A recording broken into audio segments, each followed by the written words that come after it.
Chronique Alimente la santé avec la diététiste Karine Arsenault. Allô, Karine? Bonjour. Ça va bien? Ça va, toi? Ça va très bien. Un sujet, je pense qu'on a peut-être déjà abordé dans le passé, mais quand même très important, le diabète. Oui, c'est ça. Tu sais, on le mentionne quand même Ouais. brièvement ici et là. Puis là, je me suis dit, je vais dédier, pas une, mais deux Oui. chroniques. Fait que notre prochaine chronique aussi en parlera sur le diabète. Puis un petit peu plus pour éduquer les gens sur c'est quoi. On n'ira pas très détaillé pour l'alimentation parce que ça varie tellement d'une personne à l'autre, mais juste au moins donner des généralitudes, si c'est un mot. Oui, c'est correct, on va l'inventer. C'est ça. Oui. Donc, diabète, bon, on le sait, souvent, pour les personnes qui ont un diagnostic de diabète, vont souvent être envoyées vers une diététiste. Oui, Oui. puis c'est excellent. Oui. Quoi, ce que j'aime moins, puis je vais être honnête, c'est que quand les gens viennent peut-être trop tôt dans leur OK. diagnostic. Puis la raison, c'est que c'est encore un choc pour Ouais. souvent des gens. Ils savent pas trop quoi faire, ils sont mêlés. Puis l'idéal, c'est d'avoir juste une très petite base en Ouais. débutant. Puis là, une fois qu'ils vivent leur vie un petit peu, puis là, ils savent peut-être dans quel genre de routine qu'ils vont se mettre, qu'ils reviennent. C'est ça qui est l'important, c'est de revenir pour vraiment voir, ben OK, qu'est-ce que tu fais? Est-ce que ça Ouais. marche? Tu sais, tes sucres sont-tu meilleurs? Prends-tu ta médication? As-tu fait d'autres changements qui pourraient influencer? Parce que des fois, on voit une fois puis c'est fini. Oui. C'est correct, c'est mieux que rien, mais l'idéal, c'est de revenir au moins une fois. Si tout va bien, tant mieux. Puis là, évidemment, si ça va moins bien, bien là, pourquoi pas revenir quelques fois? On est là pour vous supporter, vous aider. On veut vraiment juste votre réussite. Puis la diabète, c'est compliqué. Oui. Il y a beaucoup de facteurs qui influencent. Puis si on peut au moins aider dans une sphère qui est la nutrition, mais qui affecte tout le reste, tu sais, on va vouloir faire ça. Là. J'imagine souvent, connaissant des personnes qui sont diabétiques, ça atteint les personnes différemment. Absolument. Puis la façon de s'adapter est différente pour tout le monde aussi, là. Oui, c'est Ouais. ça. Puis, tu sais, on va en parler, il y a plusieurs types de diabète, ça fait que ça change aussi. Puis, il y a les gens, tu sais, les gens réagissent pas de la même façon quand ils ont un diagnostic de diabète, dans le sens que qu'est-ce qu'ils vont manger, qu'ils vont faire. Il y a du monde qui va être déterminé du début à la fin. Il y a des gens qui vont prendre des médicaments en pilule versus il y a des gens qui n'auront pas le choix d'aller par l'insuline directement. Fait que, tu sais, des fois, faut prioriser le choix qu'on va mettre en premier.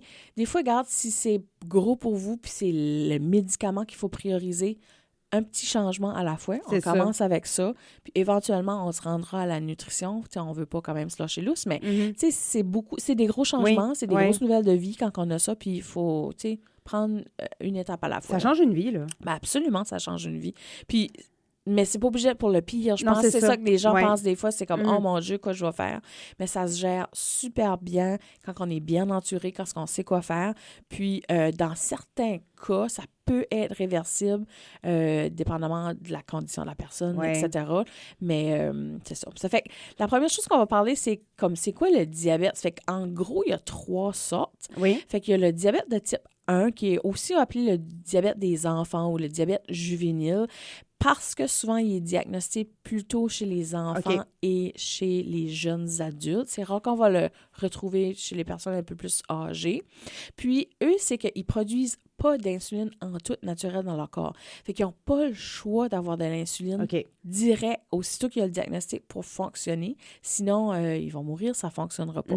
Fait que ça, c'est le diabète de type 1. Fait qu'on le voit moins souvent parce que c'est chez les jeunes. Puis quand c'est pris en charge extra rapidement, puis ça va bien quand même assez vite. Là. Le deuxième, c'est le diabète de type 2, qui est vraiment celui-là qu'on entend parler tout le temps, qu'on connaît, qui va arriver pour une panoplie de raisons. Il n'y a pas de raison super spécifique. Ça peut être très fortement ton bagage généalogique, ça peut être ton style de vie, ça peut être ton poids, ça peut être plein de choses. Il y a beaucoup de choses qui jouent dans la balance. Absolument. Là. Fait que c'est lui qu'on voit le plus souvent. Puis lui, il peut être traité de différentes façons. Ça fait que tout dépendamment si c'est pas encore un diagnostic, on appelle ça le prédiabète, on peut parler peut-être juste d'exercice puis d'alimentation pour essayer de voir si ça va fonctionner. Sinon, évidemment, il y a de la médication en forme orale, sous comme une pilule. Puis ensuite de ça, il y a des gens qui vont aller direct pour l'insuline. Ça ne veut pas dire si on va sur l'insuline qu'on est PIA. Des fois, c'est juste parce que c'est plus facile à gérer. À gérer, oui. Absolument. Fait que je pense qu'il y a des gens qui ont peur de l'insuline, puis on va en parler dans la deuxième partie de la chronique, parce que la deuxième partie, on parlera juste de diabète de type 2, vu que c'est lui qui nous influence plus. Puis ensuite, le troisième diabète qu'on connaît des fois un peu, mais pas beaucoup, c'est le diabète gestationnel ou de grossesse. Oui. Fait qu'on pogne un diabète temporaire, normalement, pendant qu'on est en tant d'enfant. C'est là qu'on a le fameux test, là. Oui, c'est ça. Il faut boire une espèce de jus dégueulasse quand on va à l'hôpital. Puis ça, c'est simplement en enceinte, on sait un débalancement hormonal de toutes sortes. Fait que c'est temporaire. Normalement, quand la maman accouche avec l'enfant qui sort, le placenta, etc., le diabète part. OK. C'est sûr qu'on est un petit peu plus à risque dans le futur de le pogner. OK. Mais en général, ça s'en va, on est bien. Fait que c'est temporaire pour 9 mois, mais c'est quand même un 9 mois difficile parce que, tu sais, c'est quand même une grossesse, c'est excitant, il y a plein de choses. Il faut quand même gérer ça, fait que c'est pas évident. Fait que je vais juste mentionner au moins ces types de diabète-là. Des fois qu'on entend peut-être un petit peu moins. Évidemment, le diabète, la seule façon officielle de savoir si on l'a, c'est avec un test de sang. Évidemment, on ne peut pas juste aller googler et faire « j'ai le diabète ». C'est pas comme ça que ça fonctionne. Puis, c'est ça, votre médecin va quand même prendre des tests réguliers pour voir où vous êtes rendu. Il y a une genre de moyenne qu'on peut faire qui est le A1C, qui donne une moyenne genre des 3 derniers mois de qu'est-ce que vos sucres dans le sang ont fait. Puis le diabète, c'est ça, quand c'est mal réglé avec l'insuline, soit qu'on ne produit pas assez d'insuline ou qu'on en prend trop ou pas assez, peu importe, c'est que notre sucre dans le sang va venir élevé. OK. Fait que c'est pour ça que des fois qu'on dit faire attention au sucre. Fait que faire attention au sucre, mais aussi plein d'autres choses dans notre alimentation. Puis quand notre sucre est élevé, c'est que le risque c'est beaucoup grave pour nos organes, fait que notre cœur, nos poumons, etc., mais aussi tout notre système sanguin puis tout notre système nerveux. Parce que quand le sucre est élevé, excuse-moi, pense un petit peu comme quand on fait une recette puis on fait épaissir ça. Là. Pensez comme ça à votre sang, puis c'est que ça vient vraiment comme défaire votre système nerveux. Puis ça, à la longue, ça peut causer certaines parties de votre corps de comme arrêter de travailler, moins bien travailler ou juste plus avoir de sensations. Des fois, on va entendre les gens, vous avez le diabète, faites attention à vos pieds, par exemple, parce que justement, les nerfs au bout de nos doigts, nos pieds, peuvent arrêter plus facilement de bien fonctionner quand notre sucre est trop élevé. Fait que c'est un des potentielles complications. Mais entre autres, ça peut causer d'autres problèmes de maladie. Ça peut causer, comme je disais, les pieds, mais des reins aussi souvent, les problèmes de cœur. Évidemment, d'autres genres de problèmes comme de l'anxiété, etc. Puis, je pense que la nutrition, clairement, a un gros rôle à jouer là-dedans. Puis, des fois, c'est que c'est ça. C'est justement, c'est beaucoup à gérer. Puis la nutrition, en plus de ça, fait que c'est pas évident.